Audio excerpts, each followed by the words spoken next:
Pero solamente quiero recordarte la fe de Abel, la fe de muchos hombres como Noé, la fe de Moisés, la fe de Abraham, que fue en la que nosotros nos enfocamos un poquito más para ver cómo la justicia de Dios fue atribuida, viendo la fe en el contexto que la tenemos que entender en ese punto que tiene que ver con la salvación, con su creencia, con su confianza, de creer que si Dios le pide a su hijo, Él tiene el poder para, si hubiera entregado en ese momento el sacrificio a su hijo, que lo dice en Génesis, Él tiene el poder para levantarlo muerto del mismo suelo, por decir de alguna forma, y traerlo a la vida.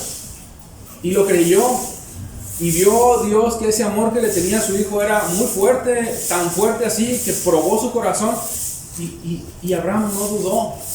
Bueno, de esa clase de fe es la que te he estado hablando y he estado abordando, y la importancia, hermanos, que yo he venido insistiendo, de acercarnos con una fe similar.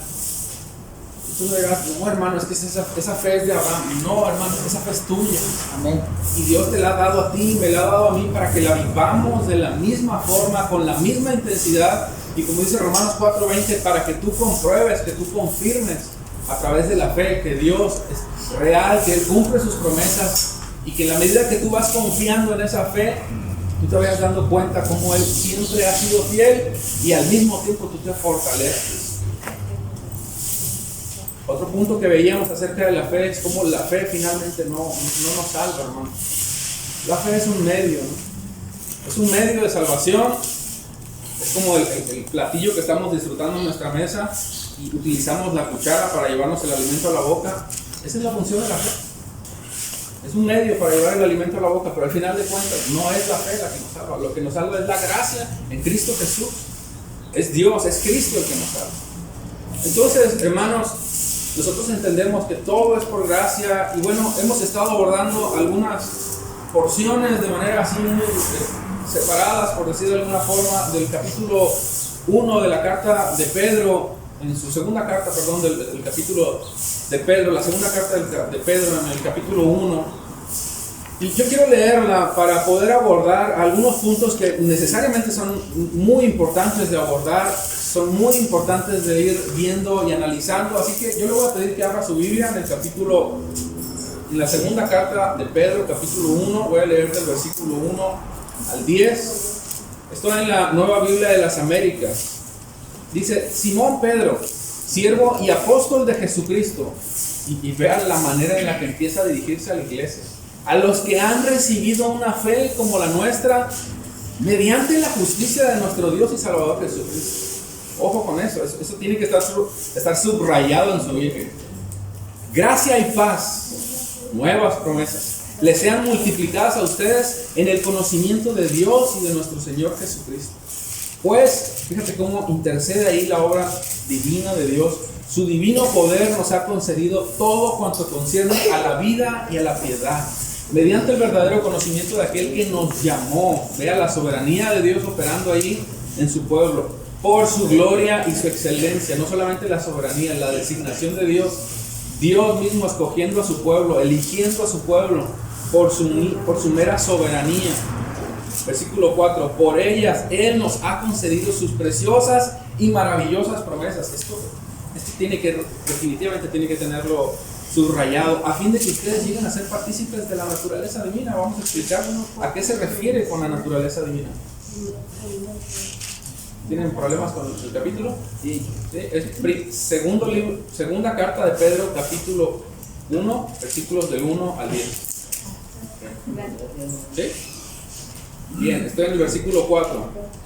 Por ellas Él nos ha concedido sus preciosas y maravillosas promesas, a fin de que ustedes lleguen a ser partícipes de la naturaleza divina, habiendo escapado de la corrupción del mundo por causa de los malos deseos. Vea, el objeto que va a ser objeto de nuestro estudio, nuestro énfasis también en este estudio, porque viene una instrucción. Por esta razón, también obrando con toda diligencia, añadan a su fe virtud, a la virtud conocimiento, y al conocimiento dominio propio, al dominio propio perseverancia, y a la perseverancia piedad, y a la piedad fraternidad, y a la fraternidad amor. Esto es lo que Dios está pidiéndote a ti y a mí, si en verdad tenemos una fe genuina. Pero dice el versículo 8: pues estas virtudes, al estar en ustedes y al abundar, no los dejarán ociosos, es decir, improductivos, estériles. Bueno, más adelante lo dicen, no nos dejarán ociosos ni estériles en el verdadero conocimiento de nuestro Señor Jesucristo. Versículo 9. Porque el que carece de estas virtudes es ciego. Ve esta condición de la cual está hablando, y no dice que es incrédulo, ¿eh? Dice, el que carece de estas virtudes es ciego o corto de vista, habiendo olvidado la purificación de sus pecados pasados. Versículo 10. Así que, hermanos, sean cada vez más diligentes para hacer firme su llamado y elección, palabra importante ahí, y elección de parte de Dios, porque mientras hagan estas cosas nunca caerán. La pregunta pudiera ser entonces, ¿para qué? ¿Para qué tenemos que hacer todo esto que Dios nos está pidiendo? Precisamente en el versículo 11 lo dice, lo voy a leer aprovechando que ya estoy en el versículo 10. Entonces Dios les dará un gran recibimiento en el reino. En pocas palabras, abrirá las puertas de par en par entre sus hijos. Entonces Dios les dará un gran recibimiento en el reino eterno de nuestro Señor y Salvador Jesucristo. Versículo 12. Por lo tanto, siempre les recordaré estas cosas, aun cuando ya las saben y están firmes en la verdad que se les enseña. ¿Qué nos está diciendo el apóstol Pedro? ¿Qué nos está hablando? ¿Qué nos está explicando? En realidad muchísimas cosas, pero vamos a ir como decimos, desempacando o sacando de cada parte que queremos analizar de manera progresiva. Y yo quiero empezar en el versículo 1, que de alguna manera ya lo hemos analizado, pero es necesario estudiarlo más a fondo. Y yo creo que pudiéramos entenderlo de una manera muy sencilla, ¿no? Yo creo que todos en alguna ocasión hemos estado en algún evento, sobre todo en esos deportes que son muy comunes y se ven en la televisión. Y tú ves como en la televisión ves a esa multitud de personas que están siendo espectadores de un evento X. Y de repente ves que sus emociones se muestran de manera intensa. Son intensos al mostrar sus emociones porque la bandera de su país está siendo alzada, ¿no? Está siendo izada, está siendo colocado en lo alto. Y esas multitudes, te decía yo, de alguna manera se sienten emocionados, orgullosos, porque se identifican con esos colores de su país. Se ve el entusiasmo, se ve el orgullo en sus rostros. Y es tan visible esa emoción, porque incluso tú ves cuando están entonando el himno de su país, que unos incluso se ponen la mano en el pecho, ¿no? Y empiezan a cantar. Otros por ahí enfocan la cámara y te darás cuenta que están incluso hasta llorando. ¿Por qué? Porque se identifican con esa bandera que se está alzando en lo alto. Se identifican con ese país que obviamente está siendo reconocido en medio de tanta gente y está siendo honrada, y saben que ese es el país que los vio nacer y que los adoptó para distinguirse de muchas otras naciones y por supuesto culturas. Bueno, yo te pongo este ejemplo para que tú puedas ver en el versículo 1 cómo el apóstol Pablo de una manera intenta también a nosotros identificarnos con el mensaje. El mensaje, hermanos, con el cual Pablo intenta identificarnos a nosotros es señalándonos directamente como ciudadanos de esa patria celestial, como ciudadanos de esa, pues no sé cómo puedo decirlo de otra manera, ¿no? Yo creo que la palabra es patria, que en este caso es celestial, porque el mensaje es tan claro en su primer versículo que no se dirige a cualquiera, se dirige a aquellos que tienen o que han recibido una fe como la que ellos en este caso han recibido. Si tú lees el versículo 1, dice a los que han recibido una fe como la nuestra, o como dice la Reina Valera. Yo la tengo en la nueva Biblia de las Américas. Alguien que me lo pueda leer.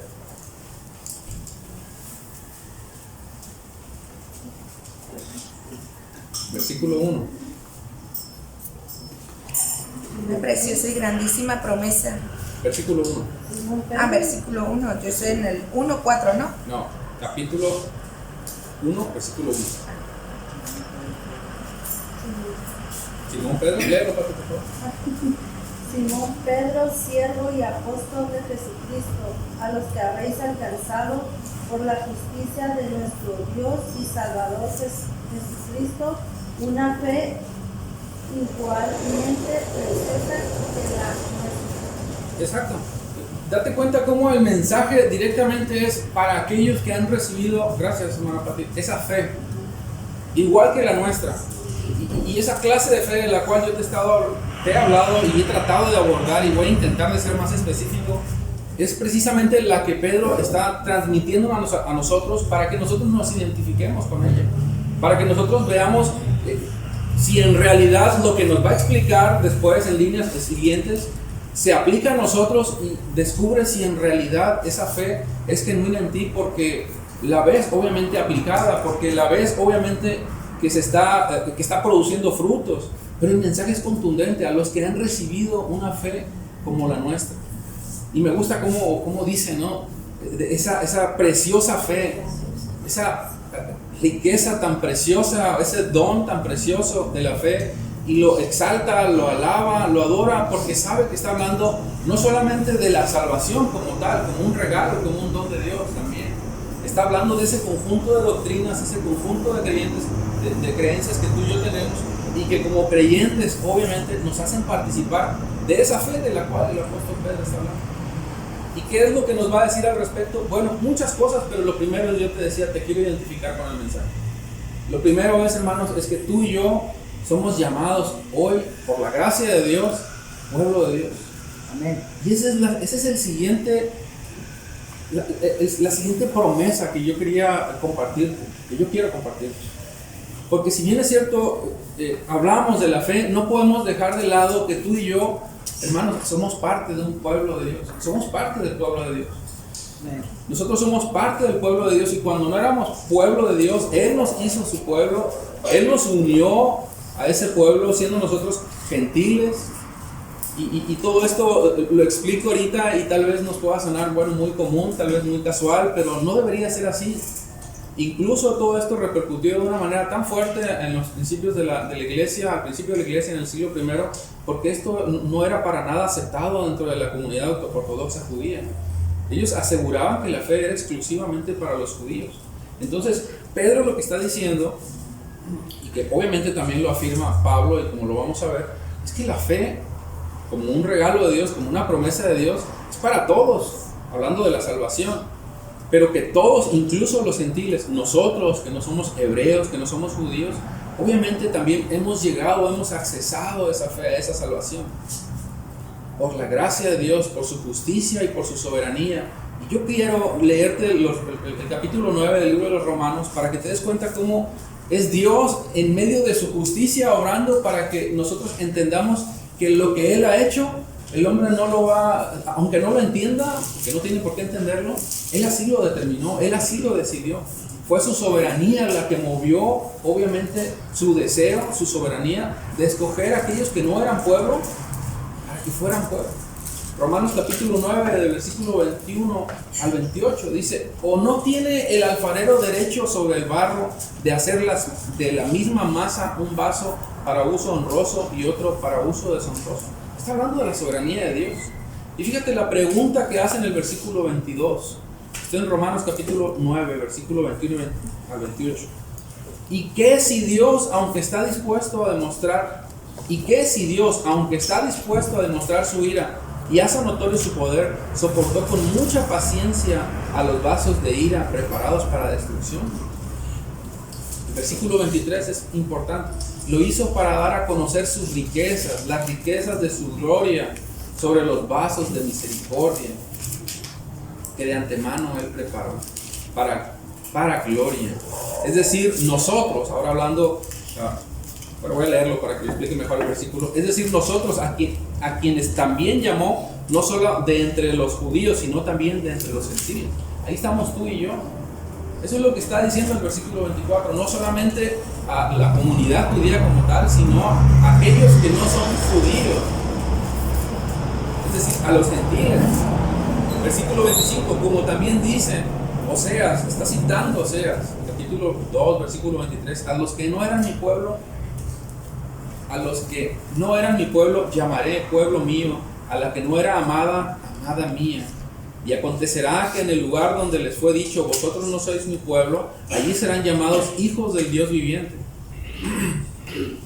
Isaías también exclama en cuanto a Israel: aunque el número de los hijos de Israel sea como la arena del mar, Solo el remanente será salvo. Está hablando de una elección de la cual Dios ha escogido a su pueblo y de la cual Dios será, obviamente, todo soberano para escoger quiénes lo serán.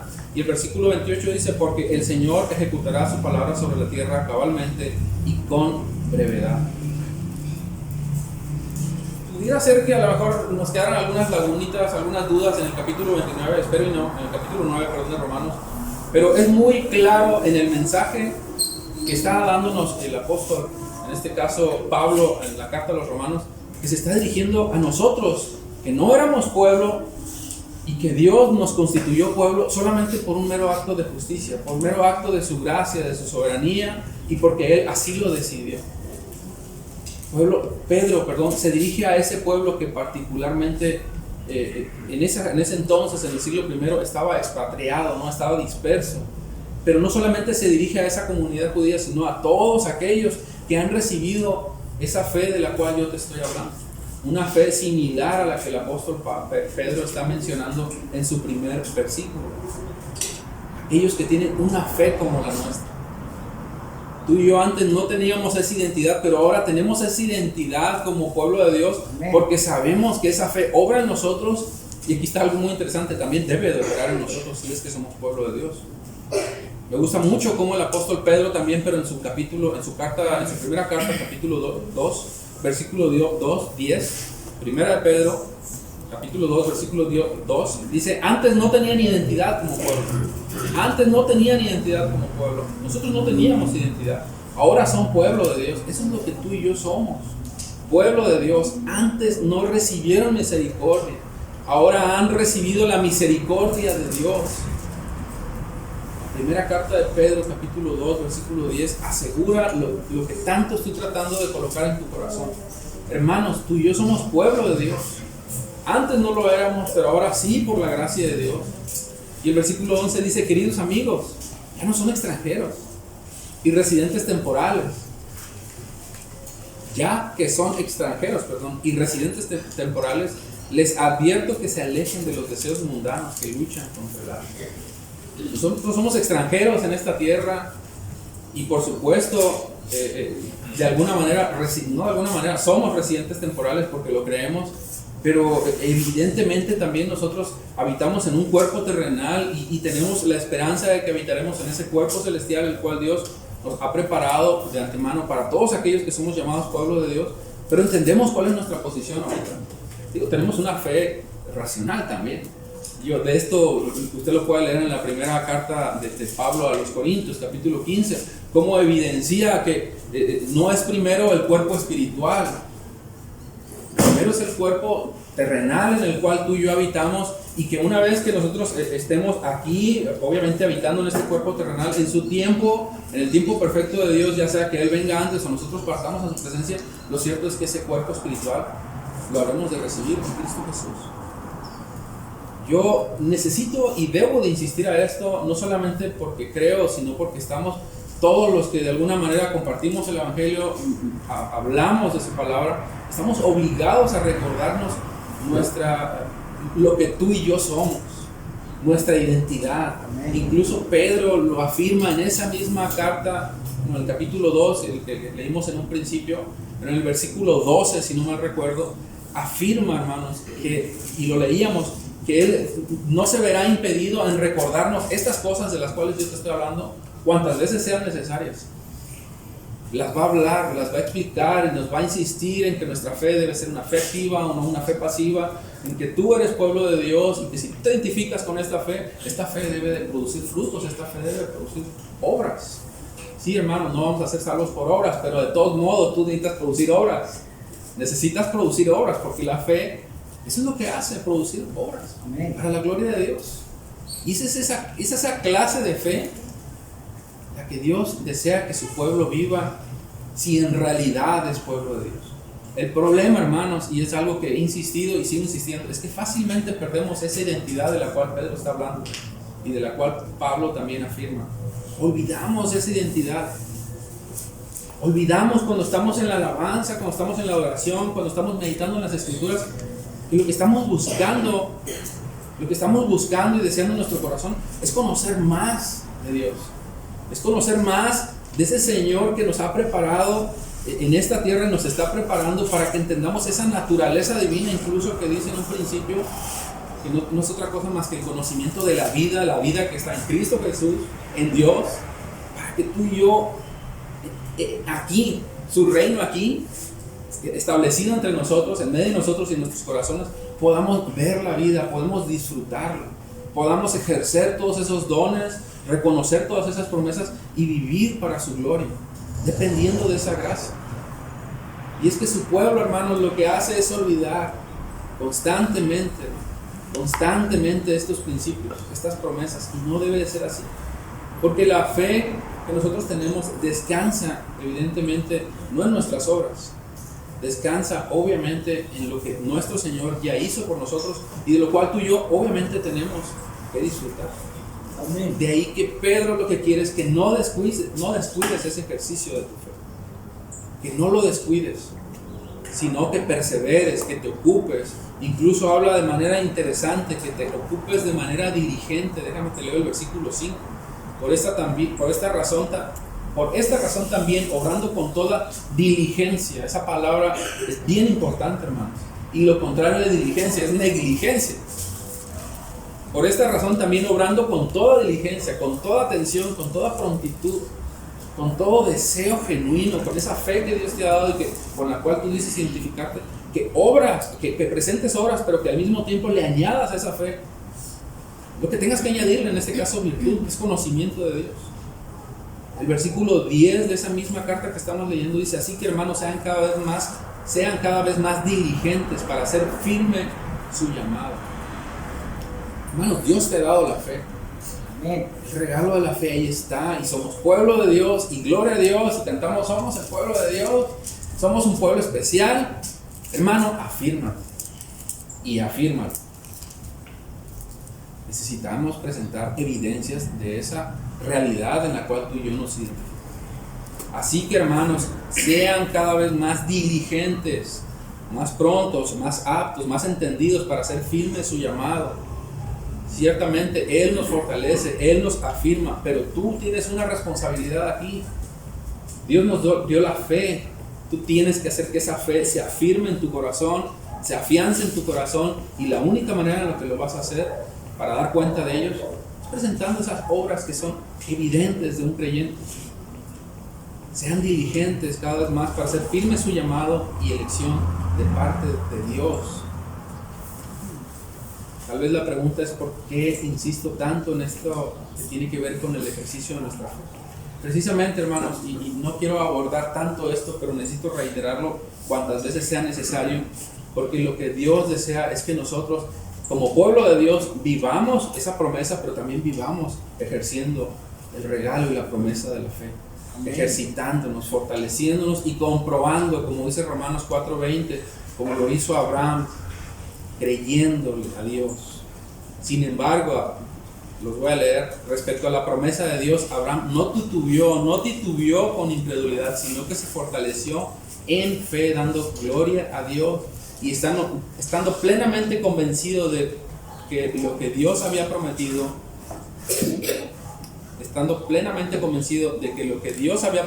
poderoso era también para cumplirlo. Date cuenta cómo Abraham se fortaleció, y es algo que venía insistiendo, se fortaleció en su fe. Bueno, Pedro comienza dirigiendo ese mensaje a su iglesia, a la iglesia del Señor, porque posee múltiples riquezas, es partícipe de esa naturaleza divina de la cual, si no mal recuerdo, creo el versículo 2, si alguien me puede ayudar, léalo, menciona que somos partícipes de esa naturaleza divina, que es obviamente posible solamente por el poder de Dios, por la misericordia de Dios. Y esa naturaleza divina no tiene nada que ver, sino otra cosa que tiene que ver con el conocimiento de la verdad. Por eso, hermanos, es que Pedro, me confundo mucho con Pablo, porque normalmente nos enfrascamos mucho, ¿no?, en las cartas paulinas, pero en este caso Pedro está hablándonos a nosotros para que nos ejercitamos en la fe y que al mismo tiempo entendamos que la promesa que también hemos recibido es que tú y yo somos pueblo de Dios. Así es. Y esa fe opera sabiendo, hermanos, que la fe es solamente un medio de salvación. Pero es la gracia de Dios operando en nuestros corazones. Es Cristo, es Jesús, es Dios quien opera en nuestros corazones y hace posible nuestra salvación. Porque no hay salvación en ninguna otra, ni en nada más, sino solamente en Cristo. Efesios capítulo 2 lo explica de manera preciosa. Una fe que nos abre las puertas del reino, como dice el versículo 11, de par en par. De la misma carta a Pedro que estoy hablando, segunda carta de Pedro capítulo 1, versículo 11.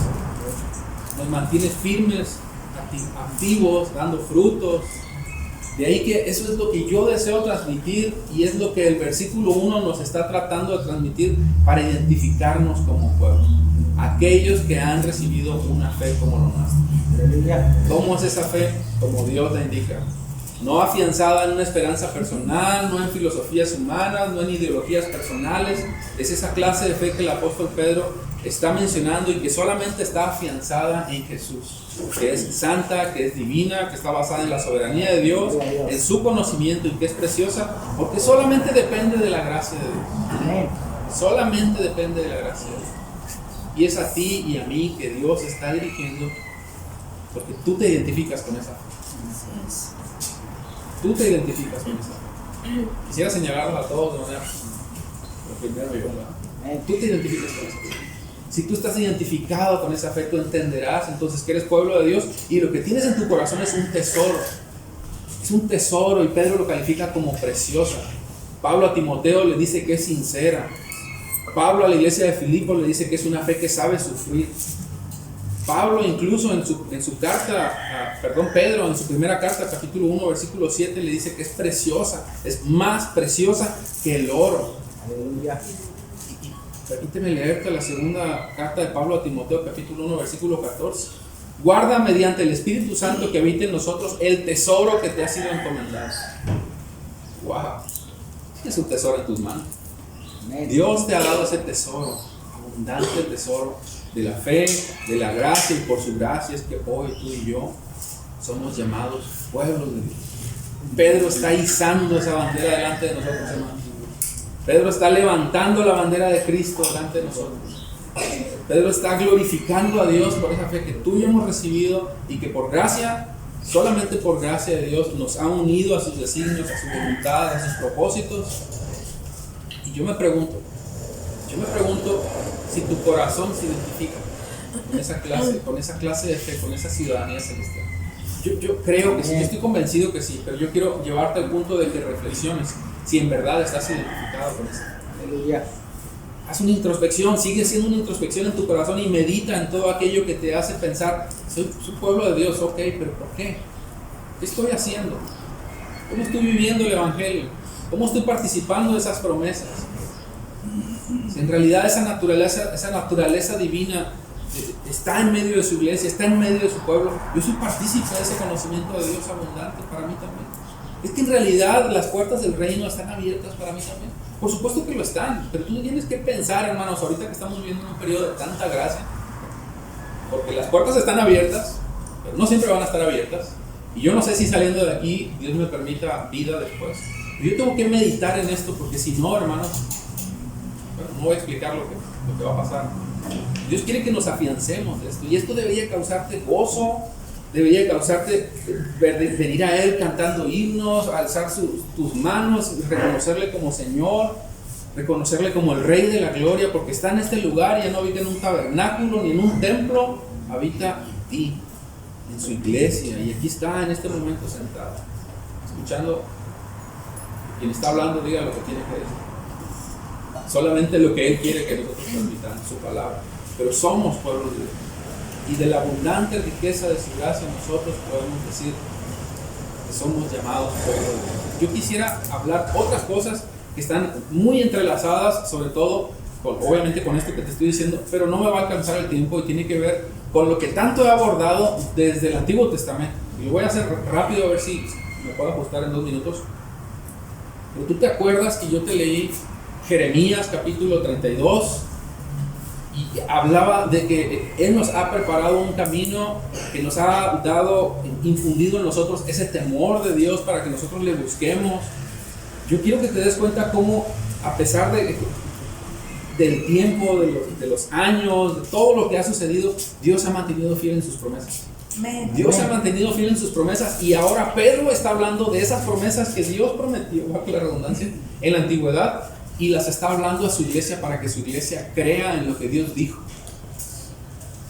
Y ahora lo vemos cumplido en la obra de Jesús. Lo interesante, hermanos, es que Dios también, después de ese periodo en el que estuvo Jeremías, luego Ezequiel, 400 años después, vino la iglesia del primer siglo, y después de la iglesia del primer siglo, 2000 años después, tú y yo podamos tener siervos de Dios, pastores, maestros, que nos hablen de estas mismas promesas, para recordarnos que esas promesas siguen siendo fieles. Para recordarnos que esas promesas siguen siendo fieles. Por eso es que Pedro nos está hablando a nosotros, para que sigamos firmes en ellas y nos sostengamos. Vuelvo a repetírtelo y con esto termino. Les escribo esta carta a ustedes que gozan de la misma preciosa fe que tenemos.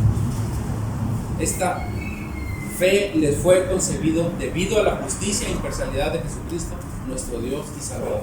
Y todo esto desde tiempos atrás, Dios siendo fiel a su palabra. Yo no sé si me expliqué en eso que acabo de decir, porque hice un recuento muy rápido. Lo voy a explicar si Dios quiere el próximo domingo. Pero hermanos, tú eres pueblo de Dios. Amén. Y si eres pueblo de Dios y te identificas con esa fe, tú debes de venir convencido y convencida de adorar a tu Señor, de presentar obras que evidencien esa fe, que somos. Señor, te damos tantas gracias. Señor, se escapa a nuestra mente de tantas cosas que sin duda alguna no podemos abordar en 30 minutos. Pero Señor, no solamente son 30 minutos, no nos alcanzaría la eternidad para conocer tu mente infinita, Dios, la poderosa manera en la que tú estás operando, porque tú estás escribiendo una historia. Y en esa historia, Dios, nosotros tratamos de comprender de una manera tan pronta todo lo que tú has hecho. Y permítenos, Dios, ir entendiendo esa revelación tuya de manera progresiva, pero que la abracemos. Que entendamos principalmente que esa fe es nuestra, y que si esa fe es nuestra, en verdad debe de orar, en verdad debe presentar fruto. Señor, ayúdanos a tener temor por ser llamados pueblo de Dios, porque somos pueblo de Dios, porque eso nos responsabiliza y nos compromete, nos lleva a vivir como lo que somos, identificados como pueblo santo, como nación adquirida, como un pueblo que vive para la gloria de tu nombre, que predica tu palabra, Dios, por encima de todas las cosas, como verdad, como única verdad y única puerta de salvación. Tu palabra, tu Jesús. Te damos tantas gracias en el nombre de Jesús. Amén. Amén. Dios los bendiga, hermano.